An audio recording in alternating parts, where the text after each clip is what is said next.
Hola jóvenes, ¿qué tal? Buenos días con todos, espero que se encuentren muy bien. En esta oportunidad vamos a continuar con la segunda parte de nuestra clase acerca de el origen del hombre o también eh, esta clase pues conocida como la hominización. En esta clase vamos a estudiar lo que vendría a ser la evolución humana. En la clase anterior vimos los conceptos principales de las teorías de la evolución, ¿cierto? Aprendimos sobre las teorías de Lamarck, que son muy antiguas, y luego aprendimos las teorías de Charles Darwin, ¿no? El padre de la evolución, que junto con William Wallace escriben un libro muy famoso y muy importante, el cual se llama El origen de las especies por medio de la selección natural, en 1859, ¿de acuerdo? Este es uno de los libros más importantes de la historia de la ciencia y de la humanidad en general, porque en este libro se recolecta una gran investigación que hizo Darwin a través del Beagle, su buque, ¿verdad? Donde recorrió muchas partes de Sudamérica, en muchas partes del Pacífico, de las Islas Galápagos, ¿verdad? Y también estuvo por el Callao también. Investigó muchos animales de Sudamérica y a partir de sus estudios determinó y comprobó, pues, postuló su teoría. Hemos explicado ya cómo es que las especies evolucionan, cómo es que los seres vivos transmiten nuevas informaciones a través de las generaciones. Una vez que hemos comprendido eso, en esta clase vamos a ver el camino que tienen los seres humanos desde su aparición hasta su actual pues predominio en el mundo, ¿cierto? Vamos a ver el camino de la evolución de los seres humanos, ¿de acuerdo? ¿Cómo surgen los seres humanos y dónde? Bueno, para empezar, jóvenes, los seres humanos provenimos del continente africano. Los seres humanos evolucionamos en África. Ahí está nuestro origen, ¿de acuerdo? Hace aproximadamente 2 a 2 millones de años y medio, en África ocurre un evento catastrófico. El continente africano se divide en dos, ¿de acuerdo? Hay una gran grieta, una rajadura, ¿de acuerdo? Y queda África partida en dos. Un lado era una selva muy frondosa, con mucha vegetación, con mucha agua, llovía muchísimo, era muy húmedo, tenía muchos alimentos, muy rico. Y los simios que vivían en esa parte de África, pues vivían de una manera muy cómoda, muy holgada. Pero del otro lado de la grieta que se formó, se convirtió todo en un gran desierto, parecido a una sabana, ¿no? Una sabana es un desierto con alguna escasa vegetación, ¿no? Y escaseaba la comida, escaseaba el agua, y también el refugio y la humedad. Era un lugar muy seco. ¿Qué pasó en ese entonces? Los simios que se quedaron en la otra parte de África no tenían la facilidad que tenían los otros simios, ¿de acuerdo? Es como que a ti te digan cuál escoges, la zona frondosa donde está toda la selva y los alimentos o la zona del desierto. Obviamente tú eliges la zona de donde hay todo, ¿verdad? Porque vives más cómodo y muchos simios se quedaron a vivir ahí, pero otros simios no tuvieron otra alternativa que adaptarse a ese entorno. Entonces, los simios que se quedaron en la parte derecha de África, en la parte desértica de África, tuvieron que sobrevivir a ese entorno tan difícil, al sol, al, a- al clima pues seco, al clima desértico, a la escasez de agua. Tuvieron que adaptarse a ese clima y sobrevivir. Entonces, con el tiempo, con las generaciones, esos simios de esa parte de África tuvieron que adaptarse, no les quedaba otra. Tuvieron que adaptarse a su entorno para sobrevivir y así perseverar y prevalecer su especie. Esos simios que se quedaron en esa parte desértica de África se conocen como los Australopithecus, simios adaptados a ese clima. ¿Qué características tenían esos simios que vivían en esa zona desértica de África hace 2 millones de años? Eran tal y como vemos en esta imagen. Estos de aquí eran los Australopithecus. Eran simios muy parecidos a los chimpancés, aproximadamente de 1,40 m a 1,30 m, pero con una habilidad muy particular. Tenían la facilidad de caminar en dos piernas, así como ustedes ven aquí. Tenían la columna un poco más erguida y tenían la habilidad craneal un poco más desarrollada. ¿De acuerdo? Estas características lo hacen o perdón, hacen que el Australopithecus sea considerado como la primera forma de ser humano, porque si bien no es por completo un humano, pero tampoco es por completo un simio, porque tiene una ración, ella tiene un cerebro un poco más desarrollado, aproximadamente de 400 centímetros, y una capacidad craneal, una capacidad también para desplazarse. Este ser se considera un homínido. ¿Qué cosa es un homínido? Un homínido es un ser, es un simio que puede caminar en dos patas, ¿de acuerdo? Y el Australopithecus lo es. Puede caminar en dos patas y tiene esta capacidad craneal. ¿Por qué el Australopithecus tiene la capacidad de caminar en dos patas? Porque este Australopithecus se adaptó a su entorno. Como vivían en un gran desierto, los simios que se quedaron en ese contexto tenían que adaptarse. ¿Y cómo se adaptaron? Para buscar comida, ya no habían tantos árboles para subirse y buscar comida, no, tenía que caminar. Caminar muchos kilómetros para llegar a un pequeño arroyo o a una pequeña, o si encuentran por ahí un árbol y empezar a comer lo que encuentren. Y tenía que seguir caminando. Entonces, al caminar y al caminar, la naturaleza pues aplicó lo que se conoce como la selección natural. Solamente quedaba del grupo los individuos que podían resistir mejor, caminar mucho más tiempo. Y tenían pues la habilidad de tener las piernas musculosas para caminar. Y fueron quedándose y extinguiéndose y muriendo los individuos que no tenían esa facilidad o estaban muy acostumbrados a subirse a árboles y empezaron a extinguirse y solamente se quedaron este tipo de animales. El clima, el entorno, la naturaleza moldea a las especies con las generaciones, porque solamente hace que sobrevivan los mejores, los más aptos. Y así con el tiempo se formó pues, el Australopithecus, este simio, con estas características. Luego, el Australopithecus, como va a prevalecer, jóvenes, como va a continuar y se va a ser el dueño de ese entorno, va a seguir promocionando y perdón, va a seguir proliferando y va a dejar mucha descendencia y va a ser un ser muy numeroso. Entonces, a partir de este ser se van a formar nuevas especies, ¿de acuerdo? Se van a dividir en tres especies que se van a formar. Australopithecus afarensis, Australopithecus anamensis y Australopithecus africanus. El Australopithecus se va a dividir en tres. Se van a seguir desarrollando, ¿de acuerdo? Antes de ello vamos a definir un poco mejor este concepto de género y especie. Para la biología, un ser vivo se divide en dos, en género y especie. Todos los seres vivos tenemos una especie y un género. ¿Y cómo sabemos esto? Pues todos los seres vivos tenemos un nombre científico. Por ejemplo, el perro, el nombre científico del perro, ¿cuál es? El nombre científico del perro es Canis familiaris. El género es Canis y la especie es familiaris. Por ejemplo, la llama. La llama, su nombre científico es Lama glama. Género Lama. Especie Glama. ¿No? De el jaguar. El jaguar, su nombre científico es Panthera onca. Género Pantera y especie onca. Primero va el género y luego va la especie. El ser humano también es un ser vivo. ¿Cuál es su nombre científico del ser humano? Homo sapiens. Nosotros somos Homo sapiens. Género Homo, especie Sapiens. ¿De acuerdo? El género es lo general y la especie es lo específico. De ahí viene pues esos términos. Entonces todos los seres vivos tenemos un género y una especie. En el caso de los Australopithecus, el género es el Australopithecus. Así se llama el género, Australopithecus. Este animalito que te estaba explicando, este ser humano primordial, el que surge primero, es el género, pues, Australopithecus. Y luego se va a seguir desarrollando, se va a seguir evolucionando y forma tres especies. Australopithecus afarensis, Australopithecus anamensis y Australopithecus africanus. ¿De acuerdo? Cada una de estas especies se forman en distintas partes de África. ¿De acuerdo? ¿Cómo conocimos esta especie? ¿De acuerdo? ¿Cómo es que se descubrió esta especie? Esta especie se descubre en África, me parece que es en Etiopía, en base a unos fósiles, unos pequeños huesos, creo que era de una cadera.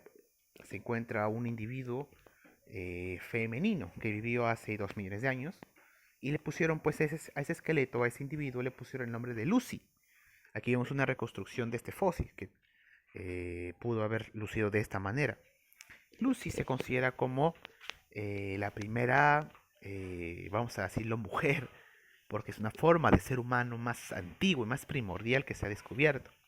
Es por eso que el fósil de Lucy es el más importante, uno de los más importantes de la paleontología mundial, ¿no? Lucy, ¿qué cosa es? Es una especie, es un individuo de Australopithecus, de la especie Afarensis, los más antiguos. Entonces, jóvenes, los Australopithecus siguieron evolucionando, siguieron quedándose en ese territorio, siguieron adaptándose y cada vez más, como se presentaban más retos y el clima se ponía un poco más complicado, empezaron a adaptarse y a adaptarse mejor. Y a partir de estos Australopithecus se formaron nuevos géneros también con las generaciones y empezaron a surgir nuevos tipos de seres, ¿cómo se llaman esto que me estaba diciendo? Seres de homínidos, ahí está. Surgieron nuevos homínidos a partir de estos.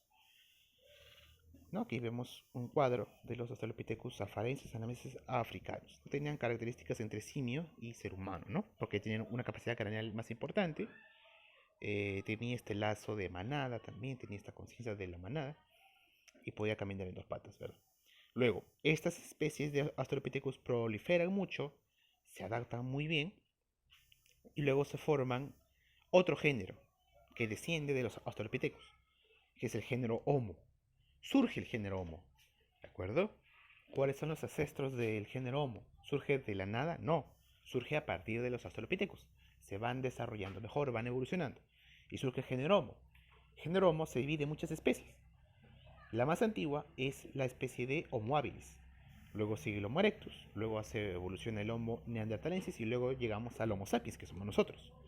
Entonces, repito, a partir del éxito que tiene el Australopithecus en África, va proliferando la población y se va adaptando mejor y se va formando con las generaciones un nuevo género.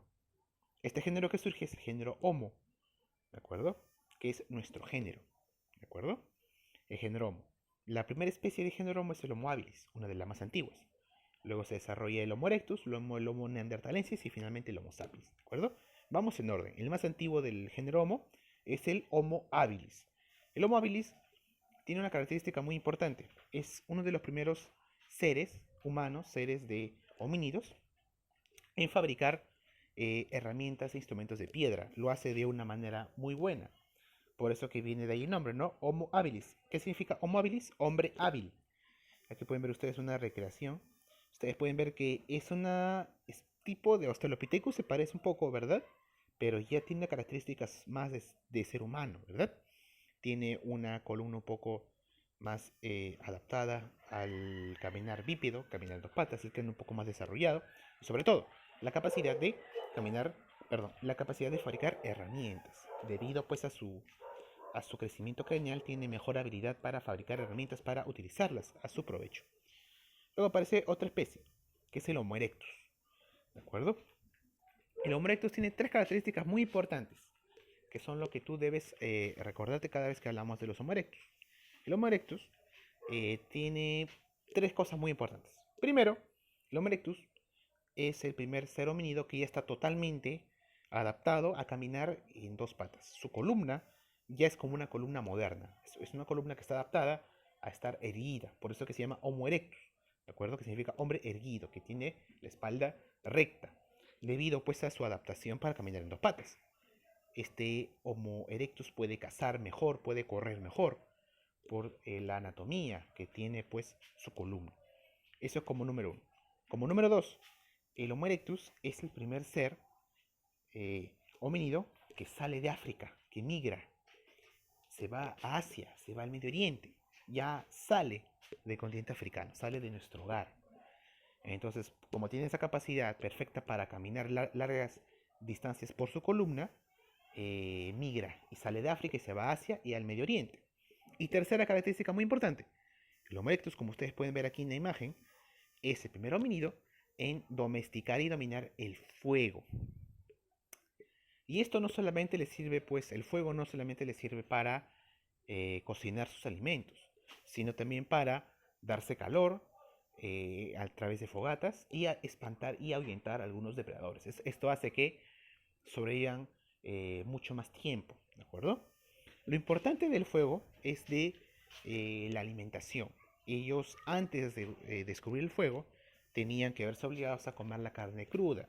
Por ejemplo, se iban en manadas a cazar a un búfalo, lo abrían y se lo tenían que comer la carne cruda. Esto traía muchas enfermedades y también traía pues el problema de que no se absorbían bien los nutrientes. En cambio, cuando tú cortas la carne y la cocinas, se hace un poco más blanda y tiene la facilidad de que el cuerpo absorbe mejor los nutrientes cuando está cocinado y te evitas también en el momento de cocinar se mueren muchos parásitos y muchas bacterias. Entonces es mucho más rentable pues cocinar la carne que comerse la cruda. Y esto con las generaciones permitió que el cerebro comenzara a crecer mucho más. Porque jóvenes, ustedes saben que el cerebro es la parte del cuerpo humano que demanda mucha más cantidad de nutrientes y de pues que requiere una mejor alimentación. De todo nuestro cuerpo, la mayor energía la gasta el cerebro, aunque ustedes no lo crean. Por eso que el cerebro pues es como una máquina que más trabaja y necesita mucha más energía. Por eso que el ser humano cuando descubrió el fuego y comía la carne cocinada, fue como un combustible para el cerebro. Y empezó a desarrollarse mucho mejor. Y esto no se detiene hasta ahora, porque cada vez el ser humano se alimenta mejor. Mientras tú mejor te alimentes, más capacidades vas a tener en tu desarrollo, en tu crecimiento. Y eso tú lo vas a heredar a tus futuras generaciones también. Y esto le pasó al Homo erectus. Entonces el Homo erectus empezó a comer la carne cocinada, la masticaba más suave, absorbía mejor los nutrientes, eh, mataba pues a los parásitos, a los bichos, y además esto permitía que el cerebro creciera y además también esto permitía que nuestra mandíbula ya no hiciera tanta fuerza. Ustedes han visto que antes del Homo erectus pues los seres eran prácticamente tenían una mandíbula muy grande, ¿no? ¿Por qué? Porque tenían que masticar mucho. Pero con las generaciones ya la mandíbula empezó a ser un poco más pequeña, porque ya no había la necesidad de tener pues una mandíbula tan grande para comerse pues la carne cruda. Entonces la mandíbula se fue haciendo más pequeña y más pequeña, porque ya comíamos carne cocinada. Entonces como la mandíbula se hizo más pequeña, nuestro cráneo tuvo la facilidad de crecer. La mandíbula liberó espacio para que crezca el cráneo. Entonces, como comíamos la carne cocinada, eso era nutriente para el cerebro y como ya no hacíamos fuerza, empezaron a hacerse más pequeña la mandíbula y más grande el cráneo. Y eso hasta el día de hoy se mantiene. Ustedes pueden ver acá en la comparación de los esqueletos. Vamos a ver aquí. ¿Dónde está? Vamos a comparar el esqueleto del cráneo de un gorila con un Homo sapiens, o sea, con un ser humano moderno, ¿no? Como nosotros. Aquí está, miren. El gorila no come carne cocinada, no sabe cocinar carne, ¿de acuerdo? Come todo crudo. Por eso que su mandíbula es muy grande y su cerebro es un poco más pequeño. En cambio, el ser humano come todo cocinado. Por eso que su mandíbula es muy pequeña y su cerebro es muy grande. ¿Cuál de estos animales tiene un cerebro más poderoso? Obviamente que el ser humano. En cambio, el gorila, miren, no, el gorila necesita mucho más espacio en su mandíbula para comer lo que tenga que comer, no carne cruda o a veces el gorila come frutos. A veces tiene que romper las cáscaras, ¿no? Por eso que su mandíbula es muy grande. En cambio, el ser humano, como aprendió a comer la carne cocinada, como el Homo erectus aprendió a comer carne cocinada, heredamos su mandíbula pequeña. Y así la mandíbula cada vez con las generaciones se hace más pequeña. Y eso ustedes lo pueden corroborar, jóvenes, con su cuerpo. Ustedes revísense en su mandíbula adentro, al fondo, el último de las muelas se llama la muela del juicio. Y eso, jóvenes, les comento que con las generaciones se ha ido perdiendo. Acá antes nosotros teníamos una muela que se llama la muela de juicio. Algunos dentistas recomiendan sacarla porque ya no es útil. Con las generaciones esa muela se va perdiendo porque ya la naturaleza no nos obliga a tener esto. Entonces tener una muela no es una ventaja sobre esto, así que ya no es necesario tenerla y con la generación se va perdiendo.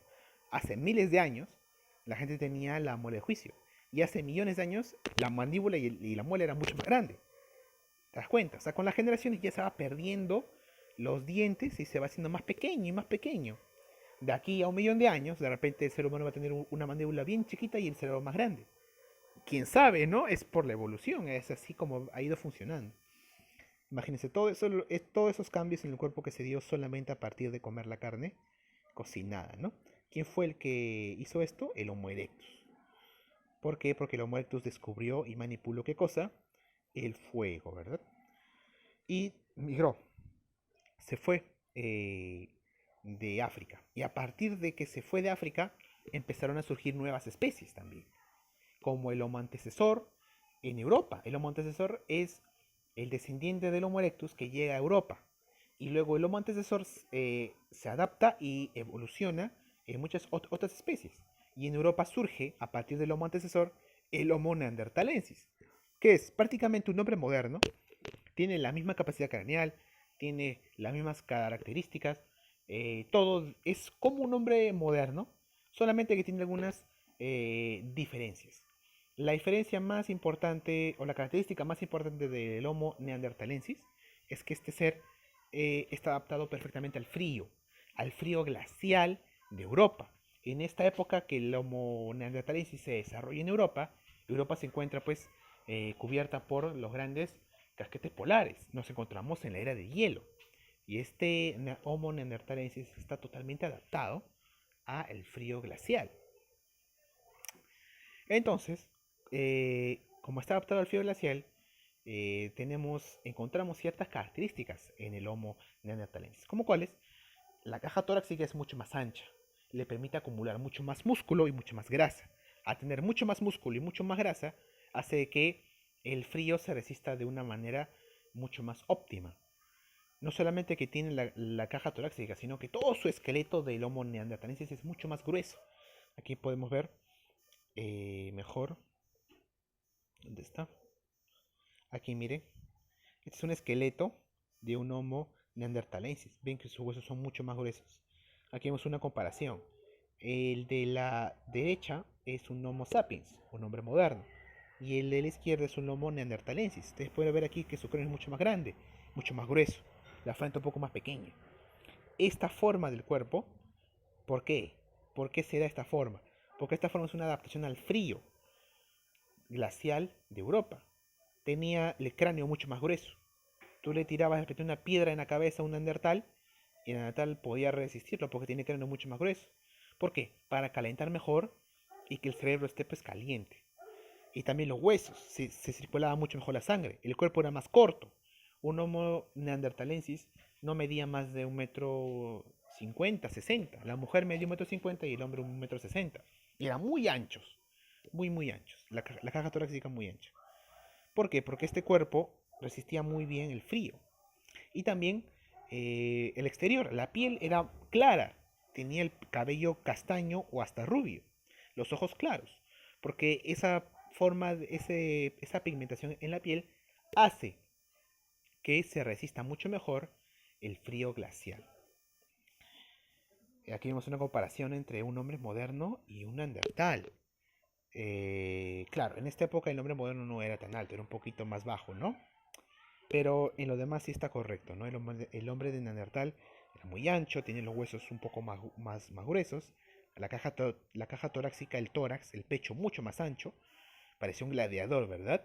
Mucho más pequeño, y la frente más chica y la nariz un poco más ancha para resistir mejor, y mucho más velludo, ¿no? En la capacidad intelectual era prácticamente igual que el ser humano, solamente que tenía ciertas capacidades un poco distintas. Sus herramientas eran un poco más gruesas. Como ellos eran de esa contextura, fabricaban herramientas también de su contextura. Eh, bueno, aquí vemos fotos del Homo neanderthalensis, realmente un ser que es un enigma, ¿no? Para la historia y para la ciencia. Un ser realmente muy interesante. ¿Qué pasa después? Se termina la edad de hielo, hace aproximadamente 300.000 años. No, hace aproximadamente menos, hace 10.000 años se termina la edad de hielo. eh, la Tierra empieza a cambiar al clima actual y poco a poco el Homo neanderthalensis va a desaparecer.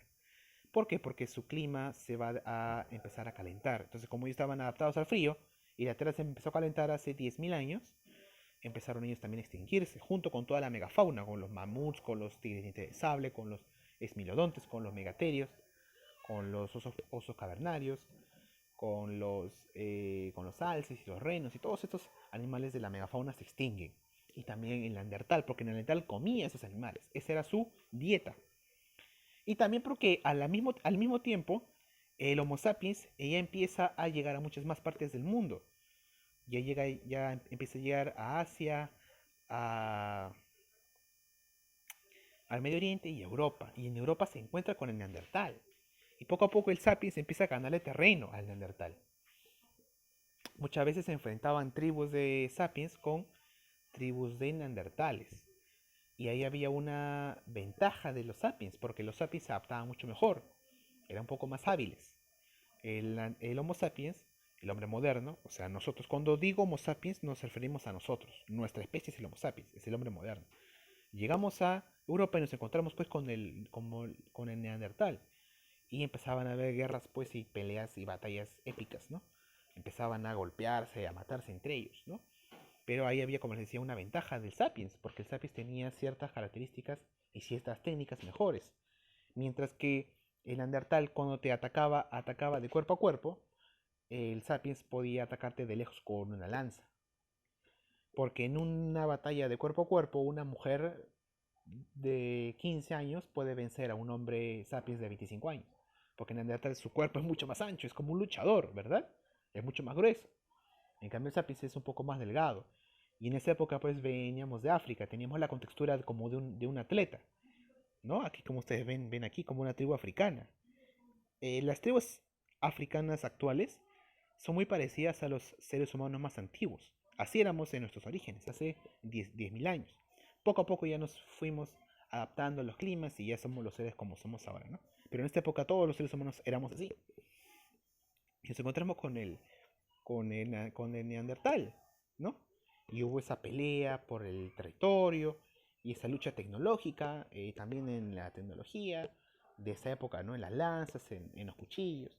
Poco a poco fue ganando terreno el Homo sapiens, hasta que lo dejamos arrinconado al Neandertal en una pequeña zona del sur de España, cerca de Gibraltar. En esas pequeñas cuevas se encontraron los últimos restos de neandertales hace aproximadamente 10.000 años. Solamente 10.000 años, ¿ah? Imagínate ustedes, eso siempre yo me pregunto, ¿no? ¿Qué se sentirá saber que tú eres el último de toda tu especie? ¿No? Se debe sentir terrible. Pero esto no quiere decir que el Neandertal se borró por completo. Hay muchas evidencias también que apuntan a que existió una hibridación, un mestizaje entre sapiens y neandertales. ¿Por qué? Porque está en los genes. En los genes humanos actuales, eh, aproximadamente tenemos de 1 a 2% de genes neandertales. Eso no está ahí por arte de magia. Eso está ahí porque hace muchos miles de años existieron pues familias mixtas, ¿no? Donde un macho o un hombre sapiens tuvo hijos con una mujer neandertal, o al revés, un hombre neandertal tuvo hijos con una mujer sapiens, ¿no? Y a partir de eso salieron pues seres humanos que con las generaciones dejaron esos genes. ¿Qué genes dejaron a las generaciones futuras? Las mutaciones que hemos heredado pues de los neandertales, ¿no? Como la piel blanca, el pelo castaño, digamos la grasa en la masa corporal y muchas cosas más que dejamos del neandertal. Así que el neandertal no se extinguió del todo, porque un pequeño porcentaje, un mínimo porcentaje, hablamos del 1%, se quedó pues en nuestros genes, ¿no? El neandertal realmente es un enigma, como les decía, de la ciencia y de la historia. Y también les comentaba de que el neandertal era muy similar al ser humano. Yo he escuchado jóvenes muchas conferencias en la universidad y después también sobre los neandertales. Y lo que a mí se me queda prácticamente como un mensaje inolvidable en la cabeza es de que un profesor una vez nos comentó que si ustedes vieran por ahí caminar a un neandertal vestido con ropa moderna, pasaría totalmente desapercibido. Porque era un ser humano, solo que un poquito más ancho, ¿no? Adaptado al frío. ¿Qué sería si Neandertal seguiría con vida al día de hoy? Pues simplemente tendría pues las mismas capacidades que nosotros, ¿no? No eran un poco más tontos, eran tal como éramos nosotros. En esa época tenía pues la tecnología de la época, pero la masa encefálica era la misma. Y también les comenté de que existen proyectos, ¿no?, científicos un poco más extraños y raros, donde se comenta de que es posible devolver a la vida al Neandertal, porque ya se ha decodificado todo su genoma. Entonces, es posible hacer un clon de un Neandertal y poner a la vida. Se puede hacer.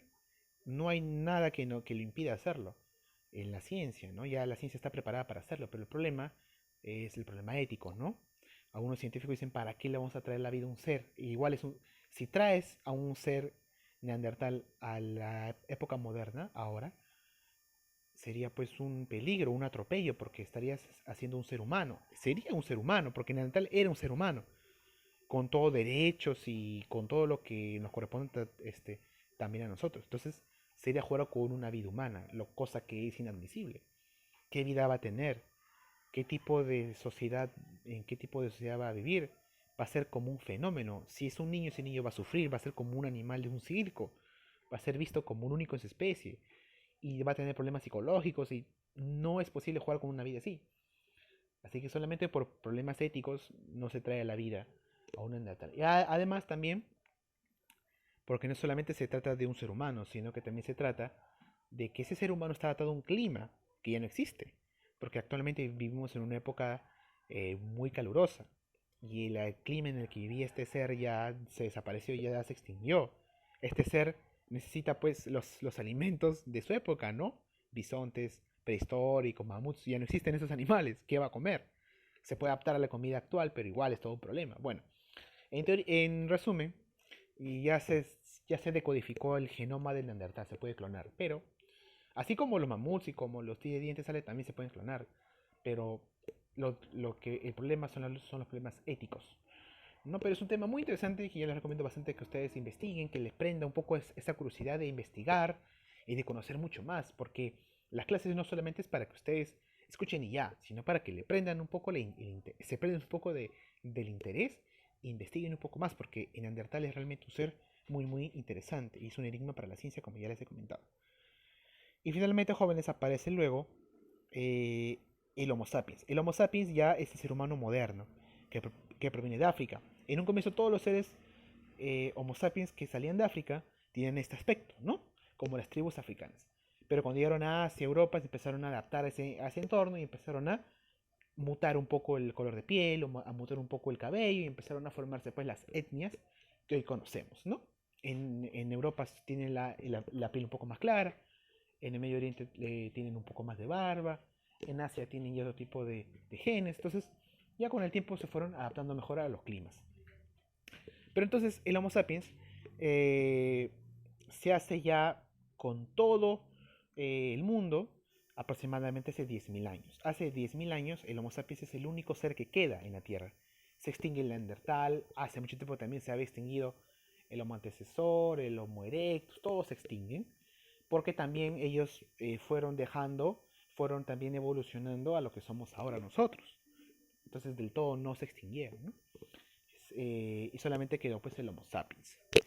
Y, o sea, el hombre moderno, nosotros. Actualmente en la Tierra solamente existe una sola especie de ser humano, nosotros, los Homo sapiens. Un hombre de Japón, una mujer de Europa, un hombre de Latinoamérica, todos, aunque parecemos distintos por color de piel, por la forma de rostro, por lo que sea, somos de la misma especie, ¿de acuerdo? Los Homo sapiens. ¿Qué tipo de vida tenían los Homo sapiens cuando empezaron a colonizar el mundo hace aproximadamente 10.000 años? Pues eran nómades, cazaban, recolectaban. También fueron los primeros en hacer arte, el arte prehistórico. Tenían dos tipos de actividades artísticas los Homo sapiens. El arte parietal y el arte mobiliar. El arte parietal es el que se hacía en las cavernas, la pintura rupestre, cuando dibujaban pues escenas de caza, con sus implementos que tenían, ¿no? Cuando dibujaban toros y cuando cazaban mamuts, ¿no? Todos esos dibujos que hacían es el arte parietal. Y también hacían arte mobiliar, hacían pequeñas esculturas con piedra, esculturas de mujeres muchas veces. ¿Por qué? Porque esas esculturas eran especies de rituales o lo usaban como un objeto ritual para traer la fertilidad en la tribu, para que se reproduzca mejor y tengan una mayor salud, ¿no? Y también otro tipo de esculturas, ¿no? Collares y decoraciones también. Y ese es el Homo sapiens, somos nosotros, un ser muy inquieto, muy curioso, muy inteligente y que le gusta hacer muchas cosas. Bueno, jóvenes, esa es nuestra historia, una historia muy interesante, que espero haya sido de su agrado. Y listo, jóvenes, conmigo sería hasta la próxima clase, nos vemos la próxima semana, hasta luego.